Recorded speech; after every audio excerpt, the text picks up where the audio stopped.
और जैसे ही मैंने पीछे मुड़कर देखा तो वहां पर एक ऐसी खौफनाक। वेलकम टू माय चैनल खौफ की आवाज़। अस्सलामुअलैकुम my YouTube family, welcome back to my channel खौफ की आवाज़। अगर आप मेरे चैनल पर नए हैं तो मेरे चैनल को सब्सक्राइब कर दें और साथ ही साथ नोटिफिकेशन बेल के बटन को भी दबा दें ताकि आने वाली हर नई खौफनाक कहानी की वीडियो आप लोगों तक पहुंचती रहे। दोस्तों, आज की इस वीडियो में मैं आप लोगों के लिए एक और पुरस्कार कहानी लेकर आ गया हूं। ये कहानी मुझे हमारे ख़ानदान में मौजूद एक अम्मा ज़मीना बेगम ने सुनाई थी, जो मैं आज आप लोगों के साथ उन्हीं की ज़बानी पेश कर रहा हूँ। वो बताती हैं कि मेरा नाम ज़मीना है। इंडिया पाकिस्तान की तकसीम से पहले हम लोग इंडिया के मौजूदा शहर शांतिपुर में रहते थे। बात 1945 की है। मेरी उम्र उस वक्त 16 साल की थी। मेरे वालिद साहब उस वक्त एक हिंदू ठेकेदार जिनका नाम प्रताप था, उनके पास मजदूरी किया करते थे। प्रताप साहब की बहुत बड़ी कंपनी थी।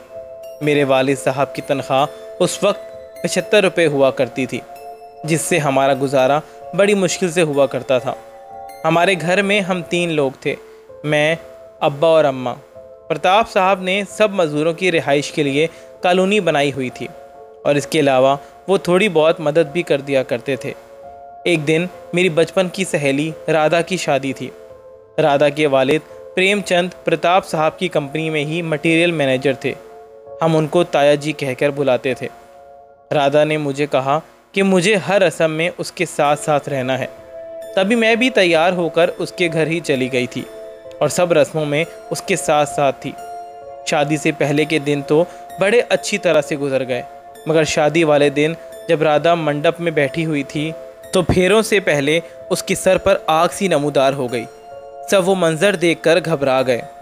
मंडप में चीखो पुकार शुरू हो गई कि दुल्हन के बालों में आग लग गई है। हैरत की बात तो ये थी कि उस आग से राधा का बाल नहीं जल रहा था और ना ही उसको कोई तकलीफ़ हो रही थी। हमने उसके सर पर बहुत पानी डाला, मगर वो आग का शोला तो बुझने का नाम ही नहीं ले रहा था। राधा के ससुराल वालों ने उसी वक्त शादी से इनकार कर दिया और कहा कि हमें आपकी बेटी से शादी नहीं करनी है, ये मनहूस है, ये इसके साथ क्या हो रहा है। खुशियों का माहौल एकदम से मातम में बदल गया। राधा का चीख चीख कर बुरा हाल था। आखिरकार वो आग का शोला कुछ वक्त बाद बुझ गया, मगर सब इस मंज़र की वजह से सकते में आ गए थे, क्योंकि आग लगने के बावजूद भी राधा जली नहीं थी। राधा के वालिद साहब मतलब प्रेमचंद ताया ने उसकी ससुराल वालों की बड़ी मिन्नत समाजत की, मगर उन्होंने शादी से साफ साफ इनकार कर दिया और बारात वापस ले गए। राधा मंडप पर ही बेहोश हो गई। मैं उसके पास ही रुक गई और फिर रात को वापस घर आ गई। हम सब बहुत ही ज़्यादा परेशान और खौफज़दा थे कि आज आखिर हुआ क्या है, क्योंकि ऐसा मंज़र तो कहानियों में भी नहीं होता। राधा को इस बात का इतना सदमा लगा था कि वो पागल सी जैसी हो गई थी। हर वक्त बहकी बहकी बातें करने लग गई थी। जाहिर था उसकी बारात उसके घर से लौट गई थी और ये बात उस ज़माने में बहुत ज़्यादा बेइज्जती की बात समझी जाती थी। कुछ दिनों बाद कॉलोनी के बड़े बुज़ुर्ग प्रेमचंद चाय के घर जमा हो गए ताकि पता कर सकें कि आखिर वो माजरा क्या था और वो आग कैसे लगी। अगर लग भी गई थी तो राधा जली क्यों नहीं। सब ने गौर व फिक्र किया तो एक शख्स बोला कि मैंने एक पुरस्कार सी अजीबो गरीब बुढ़िया को देखा था जिसके बाल लाल थे। वो राधा को बहुत गौर से देख रही थी और उसी ने मंडप में आग लगने से पहले राधा के सर पर हाथ फेरा था। मैंने पहले कभी उसको कॉलोनी में नहीं देखा था। वो थी कौन? तो एक औरत बोली कि मैंने जब उससे पूछा था कि आप कौन हो तो वो बोल रही थी कि वो राधा के बाप की बुआ की बेटी है। अब जाहिर है कि शादी का माहौल था, तभी ताया प्रेमचंद को भी पता नहीं चला कि शादी में कौन कौन आया हुआ है। ये सब माजरा सुनकर एक बुज़ुर्ग बोले कि क्या बोला, लाल बालों वाली बुढ़िया? ऐसा ही एक वाक़या मैंने 4 साल पहले सुना था, जब साथ वाले गांव में मुखिया की बेटी गीता के साथ भी यही हुआ था। उसकी शादी वाले दिन उसके सर पर आग लग गई थी और उधर भी उसी लाल बालों वाली बुढ़िया को देखा गया था। जब बात की कार्रवाई की गई तो मुखिया को बुलाया गया तो उन्होंने भी बताया कि हाँ, मेरी बेटी की शादी तो टूट गई थी। मेरी बेटी ने अपनी शादी के जोड़े पर इत्र लगाया था उस ज़माने में हर लड़की अपनी शादी के जोड़े पर भर भर कर इत्र लगाती थी। ये उस वक्त का फैशन था। मुखिया ने बताया कि पता नहीं वो औरत कौन थी। आज मेरी बेटी बिल्कुल पागल हो चुकी है, क्योंकि बारात लौटने के बाद किसी ने भी उससे रिश्ता नहीं किया। सबको उससे डर लगता था कि वो ठीक नहीं है, उसके ऊपर कोई साया है। सब लोगों को समझ आ गया था कि ये सारा किया धरा उस बुढ़िया का है। जब राधा से पूछा गया तो उसने भी वो इत्र अपने जोड़े पर लगाया था। सब गांव वालों ने सोचा कि हम फिर किसी को दुल्हन बनाकर वो इत्र लगाकर देखते हैं, क्या पता वो पुरस्कार बुढ़िया फिर से आ जाए। गांव वालों ने इस बार किसी लड़की के बजाय एक लड़के को दुल्हन के लिबास पहनाकर मंडप में बिठा दिया। वो लड़का बहुत बहादुर था।